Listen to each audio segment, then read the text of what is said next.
Have you ever wondered how your golf event compares to others? Have you ever said to yourself, we need to take this to the next level?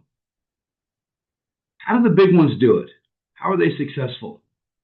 Well, you've come to the right place. Hello, everyone. My name is Phil Immordino with the Golf Tournament Association of America. For over 30 years, we've had the opportunity to work with thousands of tournaments around the world. We've worked with big ones, we work with small ones, and we take note of what works and what doesn't work. And so our job is to bring that information to you, to tell you the good things and the bad things about golf tournament planning. And we've had a chance to work with major PGA Tour events, some of the major charity events, and there's a big difference between the big ones and the small ones. So today, we're here to share that information with you. So today's session, we're talking about how to take your event to the next level. We're going to look at how do the big ones do it. What are the key factors on making your event big versus small? So we're going to cover a whole lot of stuff that I think will be helpful. We're going to look at what is a business plan. We believe that tournaments are a business, and we need to create a business plan to be successful. We're going to talk about volunteers. How do we recruit them? How do we train them? How do we motivate them? How do we hold them accountable? We're also going to find out how to pick the best golf course for your event and how to negotiate the best price. We're going to discuss how to sell major sponsors, how to fill your field with golfers, how to secure gifts and prizes, different formats, different games and contests. We're going to look at the award ceremony and the auction. So we want to cover just the big items. There's a million other things that we're not going to talk about today just because we want to cover the major items that make the big events big. So let's jump right into it. Let's take a look at the industry as a whole, just so you understand and can compare where you're at. Right now, we estimate there's around 500,000 golf outings in the United States every year. 80% of those are charity or fundraising events. Another 10% are just corporate outings, entertaining, and then another 10% of competition, serious competition. If you're doing a charity event, this is important. The average charity event after expenses nets only $8,000. Now, I know that sounds low. There's tournaments that raise nothing. There's tournaments that raise 1 or 2,000, and then there's tournaments that raise $250,000, $500,000, $1 million. And we're going to take a look at some of those big ones and how they do it. The average field, the average amount of golfers playing in a tournament is only 72, which is only half sold out. So that's a major problem in a lot of tournaments, is most of them are only half sold out. And if we're going to do this, we might as well sell it out. And then the average registration fee for a tournament is about $180 per player. Again, remember, there's tournaments that charge $1,000, $5,000, $10,000 per player. And we're going to discuss how they do that and how do we get there. So that's just kind of a look at the industry as a whole. None of it's good or bad. It's just a matter of where people are at. And you can compare yours if you've done one before, or maybe some goals that you'd like to set and where you'd like to go. But the bottom line is that we need to treat our event like a business. It is a business. It's a small business. And I see the biggest mistake that a lot of charity events make, especially, is that they don't look at it as a serious business. They just try to ask a few people to get together. They sell a few whole signs, and they're not thinking big. And so the first step in taking your event to the next level, making it big, is treating it like a business and creating a business plan. Now, what goes into a business plan? Look at any business that you run or have run or been involved with. It's a simple process, but it needs to be clear and concise of what you're doing, where you're going, and how you're going to get there. So it's a mission statement, very important. What is your mission? What is your purpose? What are you trying to achieve? Is it a fundraiser? Is it a corporate outing? Is it a competition? What are you trying to achieve? And then specific goals, detailed specific goals. How much money do you want to raise gross or make gross? How much money do you want to make net after expenses? How many sponsors do you need to have and at what level? How many golfers do you need to have to at least break even? You need to take a look at your budget. You need to have a detailed budget. I like to do minimums and maximum. What's the worst case scenario? What's the best case scenario? and we're going to take a look at that in detail. Operations, what does it take step by step to produce this successful golf tournament? And then what's your timeline? How long is it going to take?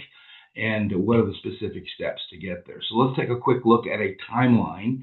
And obviously, this is a general overview because we have an actual checklist of over 100 steps that you may want. We can give that to you at the end at no charge. And it's important that you follow every single step and make sure it's accomplished.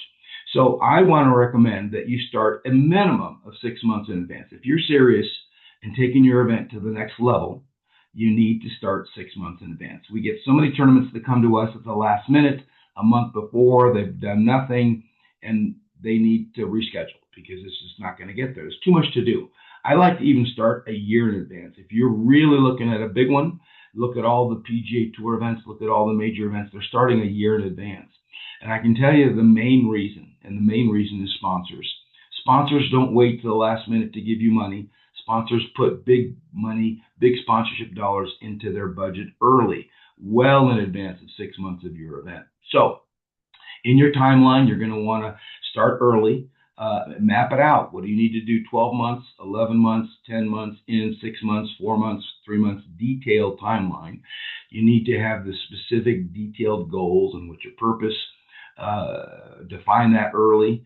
What is the date of your event? Try to schedule it early so that you can beat everyone to the punch on the best date and get everyone to save it on their calendar. Time, where is it? When is it? Morning, afternoon, Monday through Thursdays, weekends, and location. Those things need to be set early. Sponsorships need to be packaged early. Get these packages designed and created. We're going to go into that in a bit. Then start recruiting golfers. There's no reason you can't recruit golfers well out. We're doing an event a year from now, and I'm already getting RSVPs. Just save the date. You're not necessarily asking for money, just saving the date. This way they put it in their calendar, and hopefully they won't forget as you get closer. Gifts and prizes. Ideally, you want sponsors before you get those, but because we're going to show you how to get them paid for by sponsors, but definitely need to be on that radar and when you're going to get that done. Food and beverage, when does that need to be ordered? Usually 2 or 3 weeks in advance. And then the follow-up after. The timeline also includes not what happens just before the event, the day of the event, but also what happens after the event. So have a clear, concise timeline and action items and who's responsible for each one of those. So let's talk briefly about the income. Now, keep in mind that we have a separate webinar that just goes through the budget. So if you ever need to look at any of these topics, we go into depth, an hour on each one.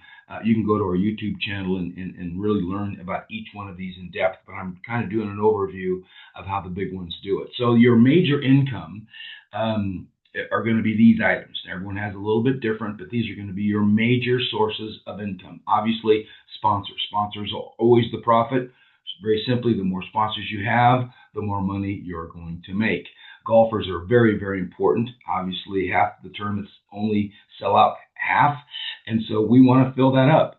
A sellout is anywhere over 120 to 144. And your registration fees need to at least cover the expenses for the event, where the rest of the items, the sponsorship, the games and contests, the raffles, the auction, that's all going to be your profit. Auctions, we're going to go in depth on how to really take your auction to the next level and how those can make really, really big money. Raffle and donations, the appeal, asking for more money. So those are your major income sources. Your expenses are going to be, of course, the golf course, a hotel, if in fact you've got an out-of-town event, any transportation, again, if you're shuttling people back and forth, food and beverage, decorations, if you're going to have your award ceremony, your gifts and prizes will be a line item, although I'm going to show you how to cover that. And then you've got signs, banners, some types of insurance, website registration. So these are your major expenses. You may have some others, but these are the basics. And again, we'll go into detail with another webinar for those. All right, now let me really get into the how the successful events do it, and that's your team. Your team is crucial. Your team is the secret to your success. I know there's some superstars out there that try to do everything yourself. But trust me, it's not worth it. There's just way too much to do, and you really maximize your level with and your leverage with a good team. And whether the team is paid, ideally they're volunteers because you save some money. But what I've learned about volunteers is that people want to help. People want to get involved in the community. They want to serve. They want to be involved in golf. They want to be involved in sports. It's fun. People will do this. They just have to be asked. They have to be challenged, and they have to be shown a vision. Very, very important. So when you're recruiting your people, don't think about just you and making money. That's not the whole objective in recruiting volunteers. You have to think about them and what is their motivation. Do they want to be involved in the community? Do they want to get involved in your fundraising efforts? Do they want to be involved in just golf itself and be around it? Do they have a passion, for what you're trying to achieve? But think about them when you're recruiting. Very important that you find people and find out what their goals and their needs are. When it's all about you, you're not going to get too far. So think about them. What are their needs? And really get them excited. Show them the vision. Have a passion for what you're doing, and hopefully they'll see that same vision. When you're recruiting, I'm going to encourage you to, it's an all year round process. It's not just once a month or one time. It's a continual process. You're going to be looking for people all year round. You're going to be grabbing lunch. You're going to be grabbing coffee. You're going to be meeting with people and finding out where they're coming from and sharing your vision. But this is a year-round process. You're going to want between 6 and 9 people on your team. 6 and 9 people, and you'll see in a second what I'm talking about. But 6 or 9 people are very, very crucial because they're the ones who are helping you get golfers. They're the ones who are helping you get sponsors. They're the one doing a lot of the details. So get your 6 to 9 people. I don't like getting too many because if you have 25 people, it's hard to really get decisions made. But on your core team, 6 to 9 is a good number. Now, training, one of the biggest challenges and the deficit that I see with a lot of charity events is they don't train people. They don't take the time to take this serious as they would a business and train your people. They need to be trained. These volunteers are not experts in selling sponsors and recruiting golfers. So make sure that you retrain them properly. And it's very simply done. You have a separate meeting just on training, and you put the things they're supposed to do, all their goals, how they're supposed to do it in writing. Make sure that it's in writing because us volunteers will forget. We're very, very busy. Everyone's busy. They have family, they have friends, they have jobs. They're busy. We're going to forget what we're supposed to do. So train them specifically in how to sell sponsors, how to get golfers, how to run a golf tournament, but put it in writing. Give them a training manual, which we have that if you need that. So train your people, put it in writing. The next thing is how do you get them excited? How do you get them motivated? Because let me just tell you right now, this is very important. Volunteers will only do what they have to do to get by. If you tell them to get golfers, they'll get one foursome.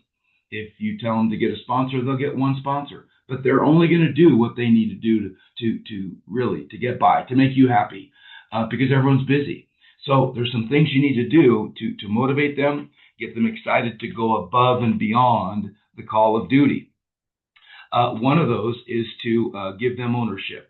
I'm going to show you how to do that in 1 second. But also give them incentives.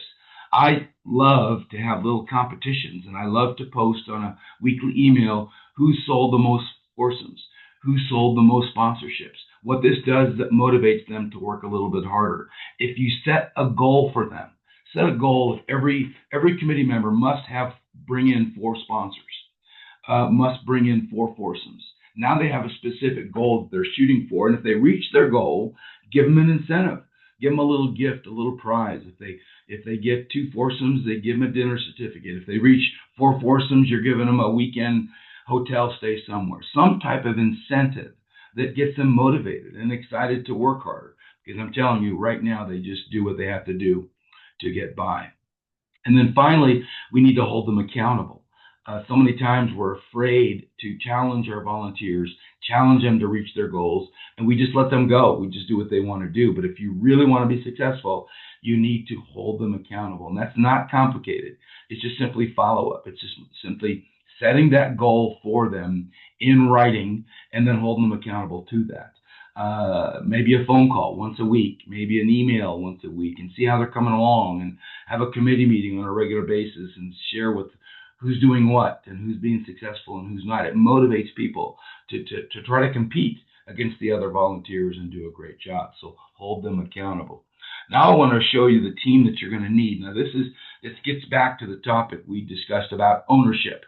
When you give them ownership in your event, they'll be more productive. It's that simple. See, right now, most of your people are volunteers. They really don't care about the bottom line. They really have no motivation or incentive to see the event as successful as you do. So you need to give them ownership. You share with them exactly where you're at, every process, every detail. Get them involved. Show them the budget. Show them the goals. Show them exactly what needs to be done, and that makes them feel more important, more engaged, more ownership. But the real way to give them ownership is to give them a job title. Give them a specific job title that says, this is your department. You are in charge of this area. And we do that, they take it more serious. They get more involved. They take ownership in that particular category because they want that category to be successful. So here are the people you're going to need. We're not going to go into detail of what they do today. Again, we have a separate video on exactly what they do and how they're supposed to do it. So I'm going to recommend that you have an honorary chairman who's someone who's just simply well known in your community, someone who gives you credibility, someone who has a lot of connections and can get you some additional exposure. They're not going to do a lot of the grunt work, but they're going to give you lots of credibility. You need a tournament chairman. This person is ideally very well connected. They know people. They have great relationships. They're a golfer. They know the process. They have contact with sponsors, but they're a motivator. They're an encourager. They're encouraging your team. You need a sponsor chairman. As I mentioned earlier, sponsors are your profit. So you need someone who oversees sponsorship process. They're like the sales manager. Now the whole team is getting and selling sponsors, but this one person keeps track of those sponsorship. The next person is your golfer chairman. The reason most tournaments don't sell out is because they have no one focused on that area. No one has their eye on the ball. You need someone to keep their eye on the ball and know exactly how many foursomes you got at any given moment. They're encouraging the other committee members to get those foursomes and by certain deadlines.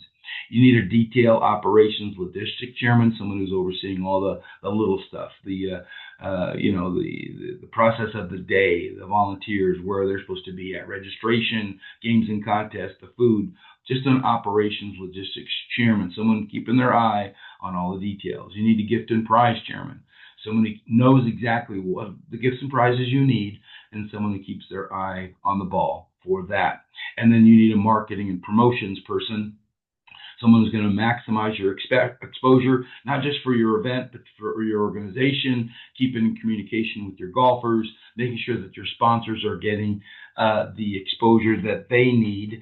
And it really helps for future events when you have that person. All right, now let's talk about the golf course. I will tell you the golf course is one of the most important things that you need to keep an eye on. Most people take it for granted. Most people just say, let's just use that golf course because we used it last year. But let me tell you, remember the first question that every golfer asks when you're putting on a golf tournament is, where is it located? A golf course is a very important key component, and you want the best. You want the best golf course for the best value. Not the most expensive in town, not the cheapest in town, but the best golf course for the best value. Because we want to play, us golfers want to play a great golf course. So let me share with you quickly the different types of golf courses out there. Now, every golf course serves a purpose, but there are some better for certain types of events. So first you have a private country club. Two types of private country clubs. There's private country clubs that are owned by the members, and there's private country clubs that are owned by a corporation that has members. Very important difference, because the private ones with members that are owned by members are very, very hard to get into. You can get in, but the members have to approve it. You need a member on your team to make sure you get them you get that course. And typically it's going to be the really exclusive golf courses in town. Well worth the effort because they're so exclusive, and it's a special treat for your golfers to be able to play them. The other type of private golf course owned by a corporation but has members, they're easier to get. They're not as exclusive, but you can get them on Mondays and Tuesdays, usually for a tournament. Well worth it also. You then have resort golf courses. These are typically tied to a resort, tied to a hotel, usually very nice, very well taken care of, exclusive, a little higher end. And golfers love it because sometimes they can stay at the hotel, but they know they're going to get a good quality golf course when it's tied to a hotel. The next one is basically the public golf courses, open to the public. Anybody can play them anytime. Not as exclusive, but they're going to be more cost effective for you when looking for a good deal. Then you have the municipal golf courses. These are courses that are owned by the city, the state, the county. These are very cost effective, but typically they're not that exclusive, or they're not taken in good shape, but still serve a purpose. You can still put on events there. And then finally, you have an executive golf course. An executive golf course is a shorter golf course. It's typically what they call a par three. It's going to be less than 6,000 yards. It's going to have a lot of par threes, a couple of par fours. But what it's good for is for little mini events, short events. If you have shorter amount of time, maybe you're doing afternoon leagues or evening leagues. This is great for that. It's great for kids, junior events, great for senior events, great for women events. It's great for night golf. So executive courses definitely fill a spot. But let me just tell you some things you need to look at, again, depending on the goal and depending on the purpose of your event. Location is key. Obviously, we want a location that's good for most of your golfers within an hour drive. We want something unique and special. We don't want a golf course that's being played all the time, that we've played all the time. We want something really, really exclusive and nice. We're looking for a golf course with great customer service, someone who has great people there that smile, people there that treat your golfers good. This is very important. And look for one who has great customer service. We want help with our event. There's a lot of golf courses that will bend over backwards for you, but then there's a lot of golf courses that will not lift a finger to help you. So look for the ones that want to help. They're going to offer a whole bunch of stuff. They're going to offer, assistance with your pairings. They're going to help you with registration. Some will give you a website. Some will give you a registration software. Some will give you real-time scoring. Some will help you put up signs. Look for those golfers. Some will give you gifts. Free gifts to give away. Ask these questions. Ask these questions when you're in negotiations, and you will find someone who wants to really, really want your business. The tough part today, gang, I'm just going to be honest with you, golf is so popular. It's hard to find golf courses that'll lift a finger because they're so busy, they're so buried, they don't care about additional business because it's coming through the door. So you have to find the ones that are anxious to get your business. You may pay a little bit more, but the value is that much more. And just, trust me, golfers have money. And the philosophy is simple. They'll pay you more if you give them more. So don't be afraid to get the higher end golf course because golfers will pay you for the nicer golf courses. Don't go cheapy. Don't go the cheapest one in town. Look for value. We want a golf course in great condition. That's always immaculate. That's in good shape. We don't want a dog track that's not been taken care of. We want a nice clubhouse, a nice banquet facilities. Always ask. A lot of golf courses do not even have space to fill your banquet. I mean, if they can't fit 100, 120 people in a room so that you can have an award ceremony, and sometimes they have to go put up a tent. Some of the tents are nice, but you got to be careful with that. And they may have to charge you extra for that tent. So, and then food and beverage. We don't want us golfers don't want another burnt hot dog or a drink ticket. We want good food. So find a golf course with good food and really promotes that. Now the question is, how do we get the best deal? How do we find the best deal with the golf course? So first of all, like any negotiations for any product and any service, shop and compare. I like to get at least 3 or 4 quotes from a similar type of golf course that I'm looking for in the area, and I want to just get a proposal. I want the best deal, and I compare them.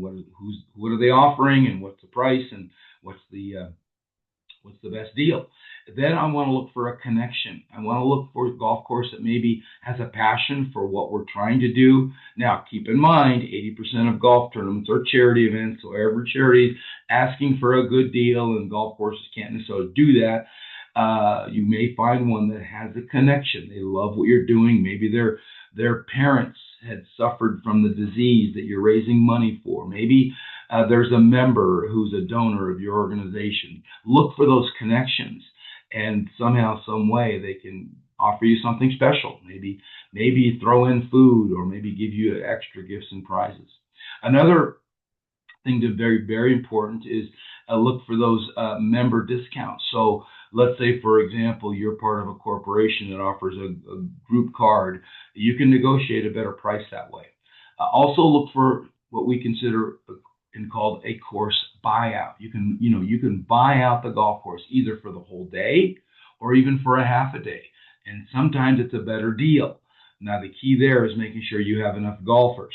If you want to buy out and you've got over 100 golfers, usually it's a pretty good deal. But if you got less than 100, that buyout can get more expensive for you. Look for seasonal discounts. Look for the term shoulder season. Everyone's in a market where there's a shoulder season. The weather's not perfect. It may be a little hot, maybe a little cold. But typically, if you look at those shoulder seasons, you look at a Monday through Thursday in the afternoon, you're going to get a better price. Look at the calendar. Look at their calendar. I would sit down with the golf course and say, let's look at your calendar. They may have a date they want to fill, and you can negotiate a better price doing it that way. Look at packages. Packages simply mean I want to buy golf, I want to buy food, and I want to buy merchandise. I want the whole enchilada per player. What's the price? And the taxes and the gratuity, and figure out those prices. Sometimes you can get a really good deal because they love to sell food and they love to sell merchandise. And then lastly, look at multi-year contracts. If you love the place, they're really working with you and offering you great service, then consider a 3-year, 5-year deal. And you can get a better deal long term. They'll freeze that price for you, and it's worth taking a look at. So golf course is essential. It's your biggest expense. So look for the best course for the best value, and make sure that you negotiate the best deal. All right, let's take a look at probably the most important thing for most of you, and that's you take your event to the next level with sponsorship. Sponsors are the profit. But for some of you, you need to rethink your whole thought process on selling sponsors. Most tournaments in this country do not sell sponsors. They sell a donation. What's the difference? A donation is, please give me $500.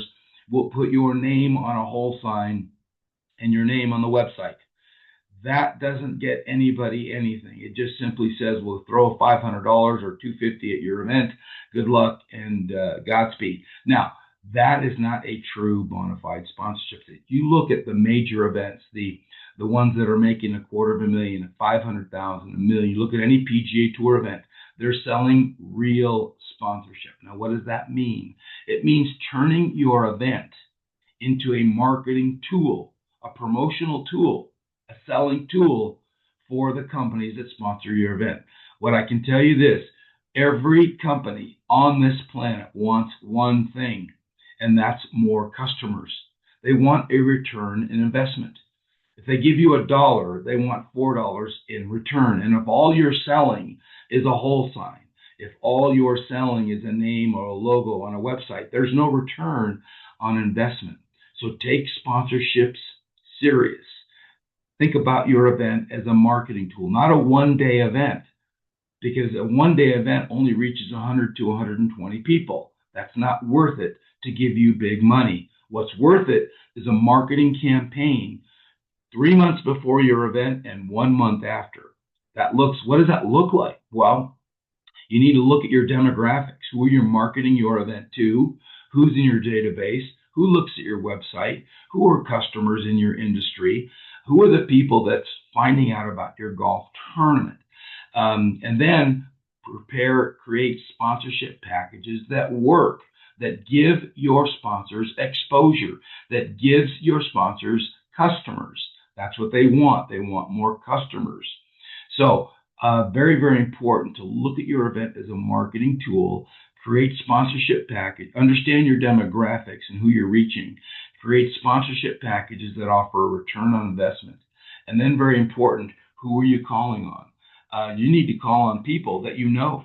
You need to call on people that understand what you're trying to do, understand who you are, so you have that credibility. But then you still need to sell them a package that works, because so many of us run around and ask with our hand out asking for a donation for our golf tournament.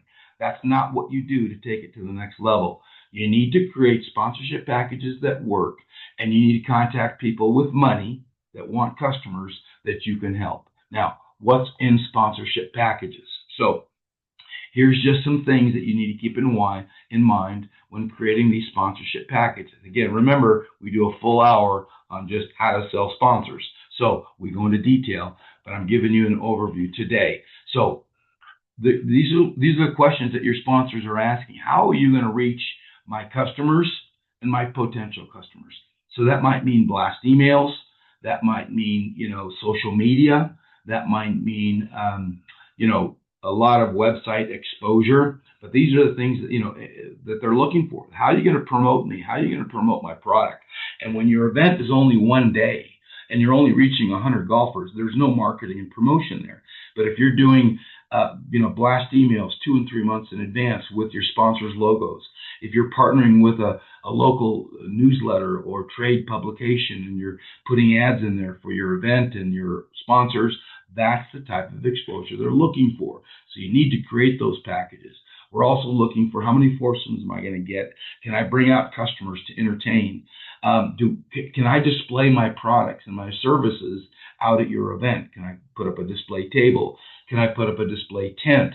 Can I do sampling? Can I put brochures in your goodie bag? Can I work one of your golf holes and meet your customers and meet the golfers and hand out, tell them about my services briefly and give them a logoed item? These are the type of things that they're looking for. Can I bring extra people, some of my staff, some of my customers to your dinner, to your awards ceremony? We're going to talk about that more in a second, but you want a fun award ceremony. You can actually give additional tickets to your sponsors so they can bring additional people who didn't play in the golf tournament or aren't necessarily golfers. So these are some things you want to keep in mind. But always, when you're creating these packages, you want to create a return on investment. I can't tell you how much to charge for your sponsorship packages. We've sold sponsorship packages for as low as $250. We've sold them as high as $1 million. But it depends on what's in those packages and what is my return. Am I going to be able to sell enough to cover you and get a profit? That's what they're looking for. So very, very important to take those sponsorship packages early. And I'll refer you to our sponsorship package to go into detail of what those look like and what you're going to sell. All right, golfers. Without a golf tournament, we don't have golfers. Very, very important. As I mentioned earlier, most tournaments basically only half sell out.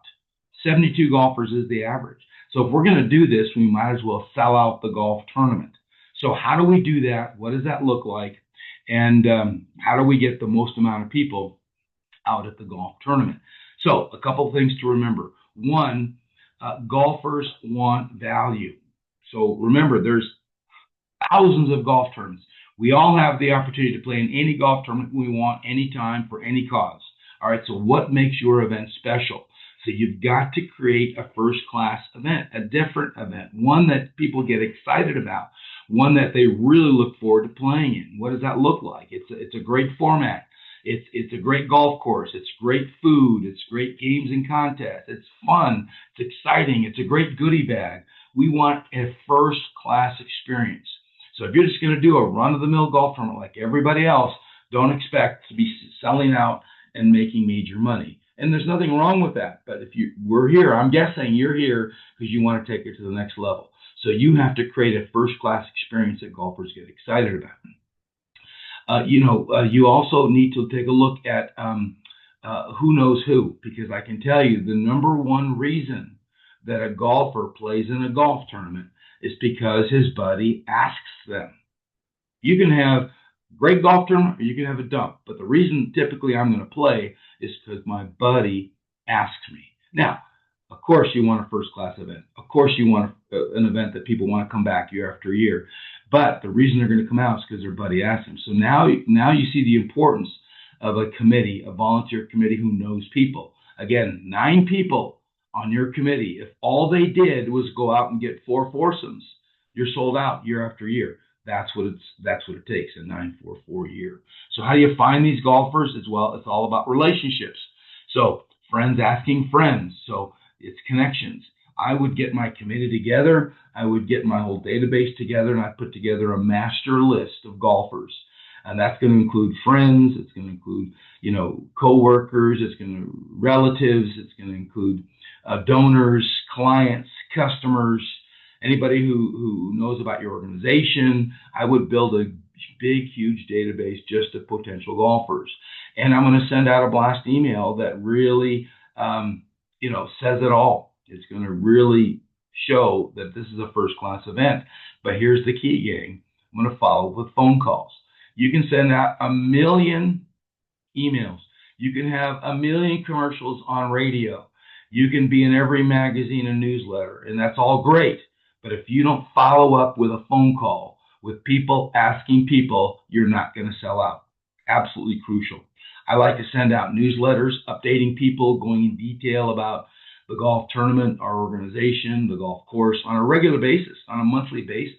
Newsletters are powerful because you can tell the story without necessarily selling all the time. And then social media is crucial, not necessarily for recruiting the golfers, but for actually adding credibility to your event. Because if I see your event on social media and I'm going, wow, this is something special, and then my buddy calls me, I'm more apt to jump on and start playing. So golfers are all over the place, but they need to have a connection and they need to be invited personally. All right, gifts and prizes. Gang, let me just tell you that your event, your organization is going to be judged on the gifts and prizes that you give out. So don't go cheap. Big problem with most events is they're cheap. They give out cheap goodie bags and cheap gifts and prizes that we don't even use. We throw them away when we get home. So the goodie bag is crucial. It's the first impression. It's something that should be substantial, create the wow factor. Give out a great goodie bag and people will not forget you. It says who you are. So I like to include a shirt. I like to include balls and gloves, all types of really quality stuff. And I'm going to show you how to pay for them in a minute. You need first, second, and third place prizes. So those should be fun and incredible and something that people get excited to win, whether that's a golf bag, whether that's a trip, whether that's trophies, whatever. We want to get excited.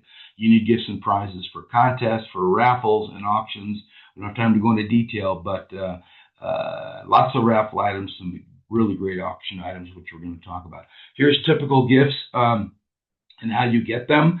I can tell you the most popular that we've done surveys. It's for that goodie bag. It's shirt, hat, golf balls, golf towel, glove. These are the most popular because that's what people like. That's what people use. And if you go cheap, they won't use them. So you have to be go after the quality stuff. The winners, they like to see trophies, golf clubs, golf your gift certificates, and then the games, the contest, balls and clubs, and the raffles, anything $100 below. The auction is really good experiences, which we'll get into.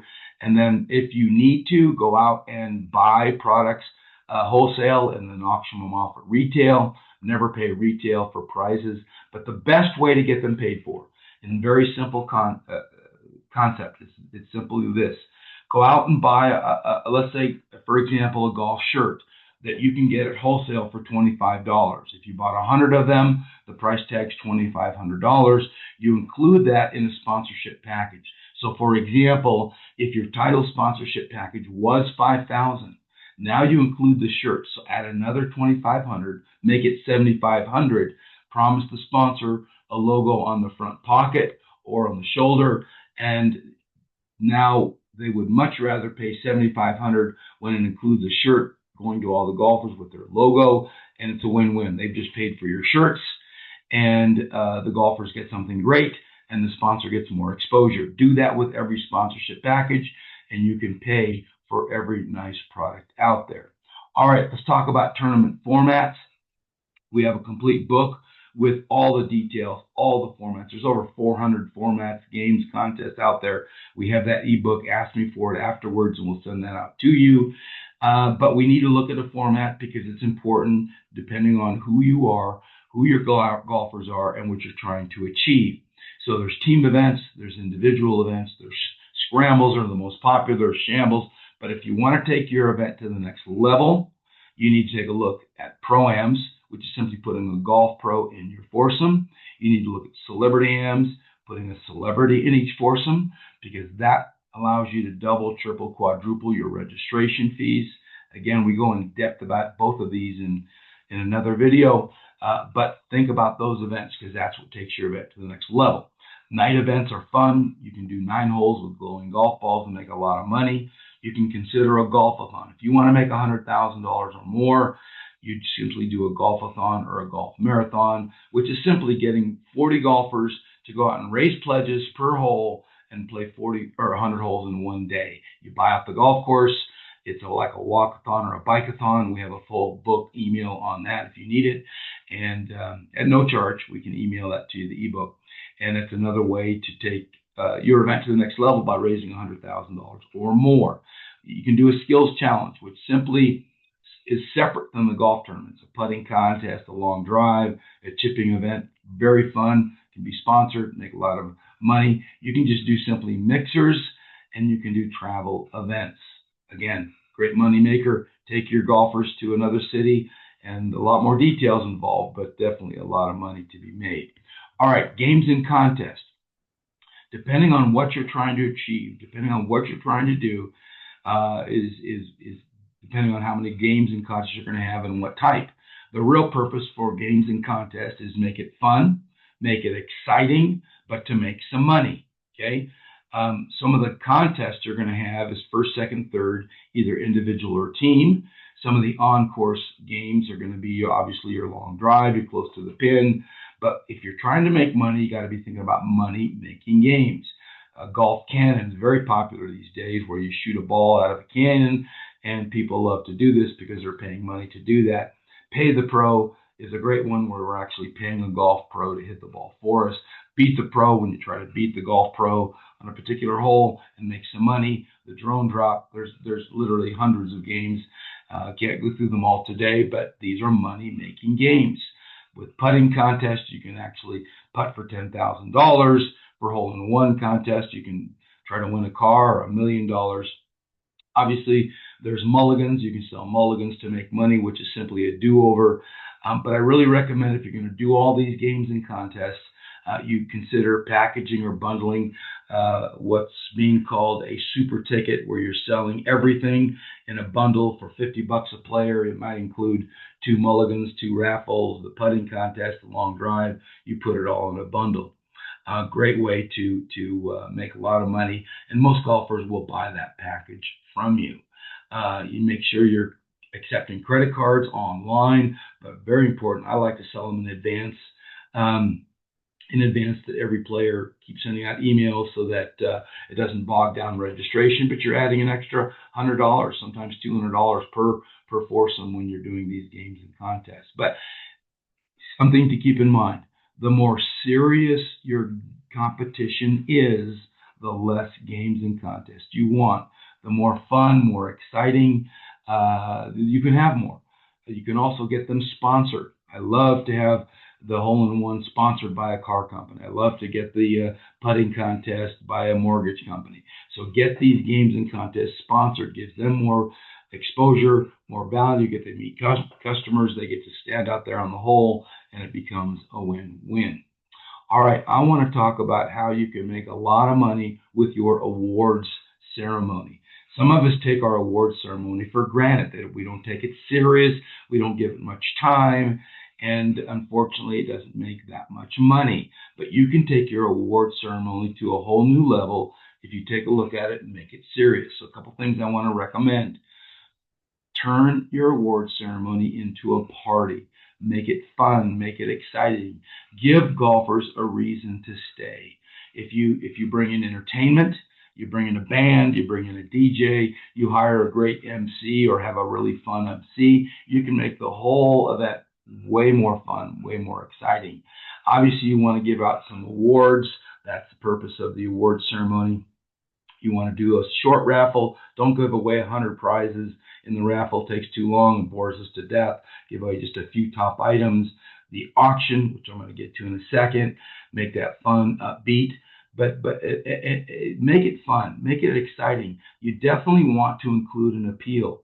You want to ask people for more money. Don't be ashamed. Don't be afraid, because there are some people in your audience that want to give you more, that love what you're doing, and feel the need to give you more. So offer an appeal, do a short invitation to do more, give some testimonies, do a short video, tell them what you're doing, tell them where the money's going, and you'll get people to give you more. But here's the key.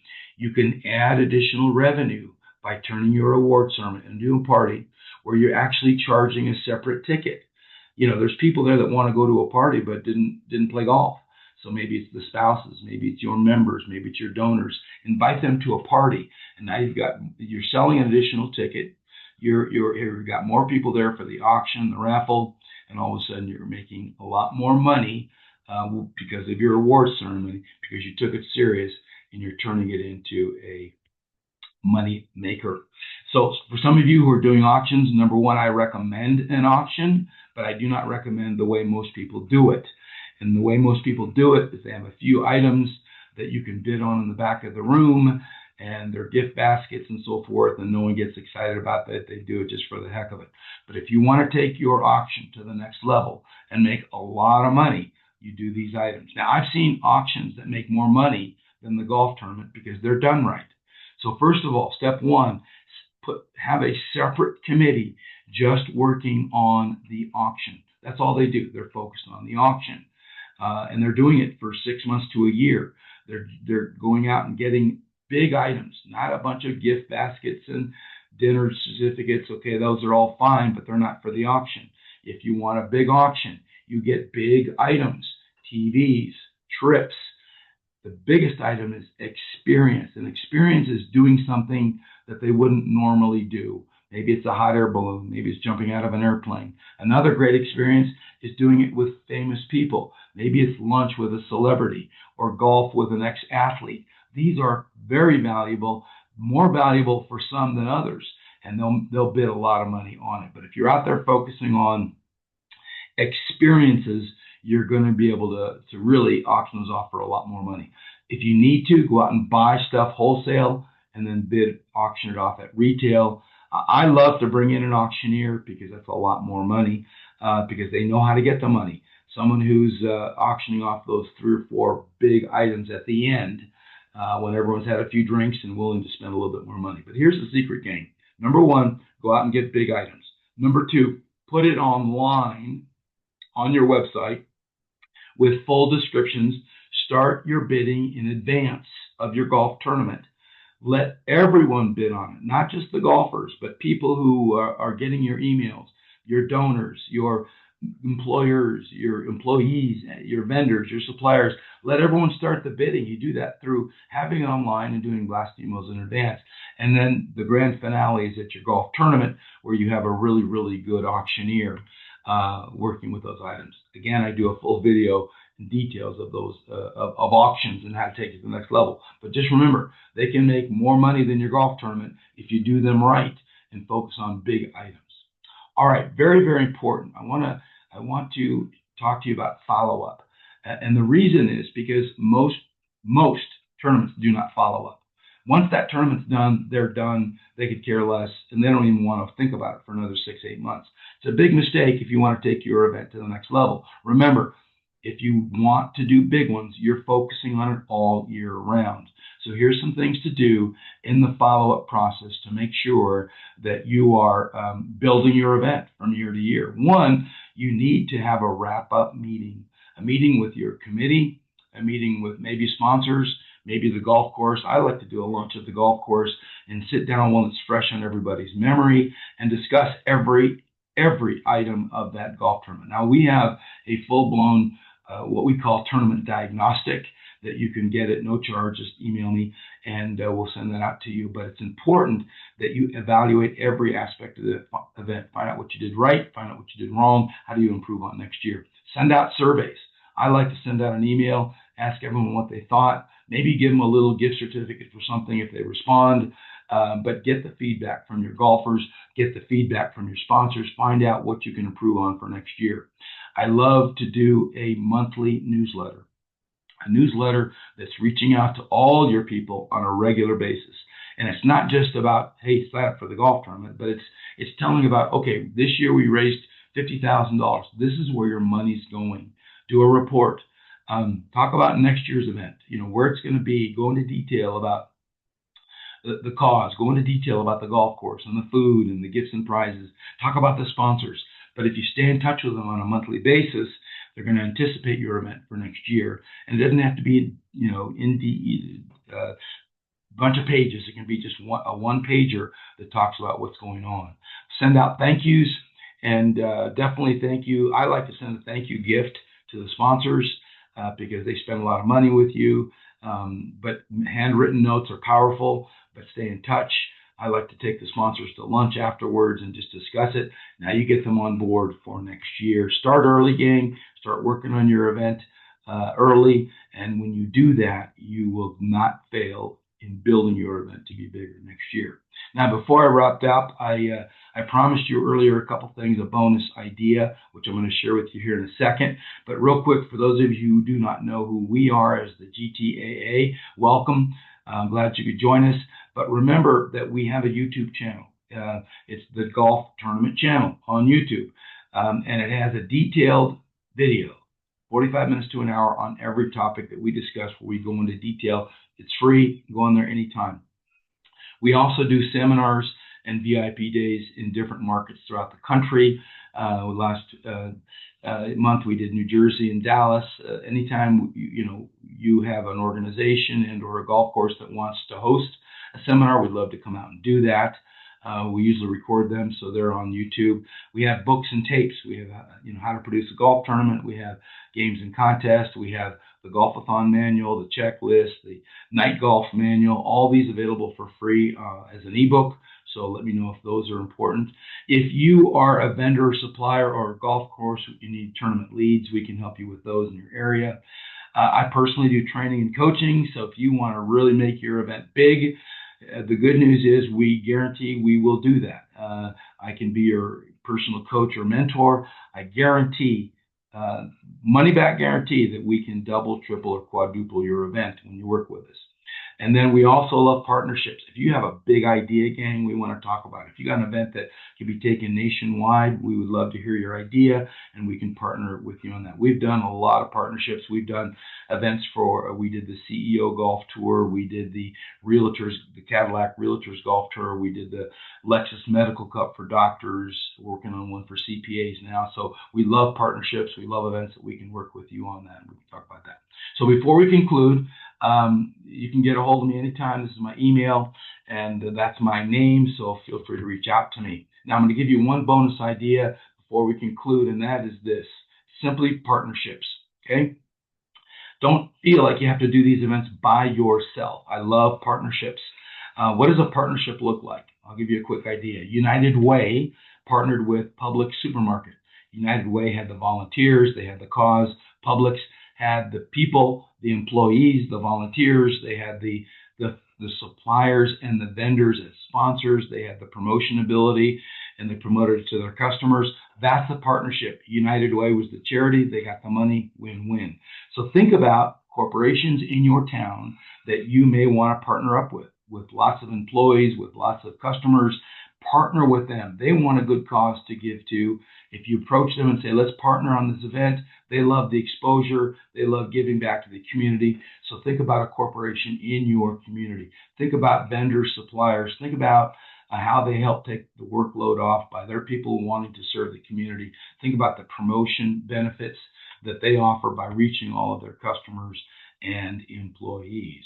All right, gang, so let me wrap up by saying this. Thanks for sticking with me. Golf tournaments can be taken to the next level. Most tournaments are average. If you want to be not average and do it like the big boys and the big ones and raise 50,000, 100,000, $250,000. It can be done. You need to treat it like a business. Be organized. You need to have volunteers that really work hard. You need to find a great golf course that works with you, that people get excited about playing. You need to sell sponsors by giving them a return on investment. You need golfers by getting those relationships and connections. You need to give out a great goodie bag and great gifts and prizes that are paid for by sponsors and vendors. You need to have a format that really anticipates the type of caliber of golfer that you have. You need an award ceremony that's fun, that's going to bring people and sell additional tickets.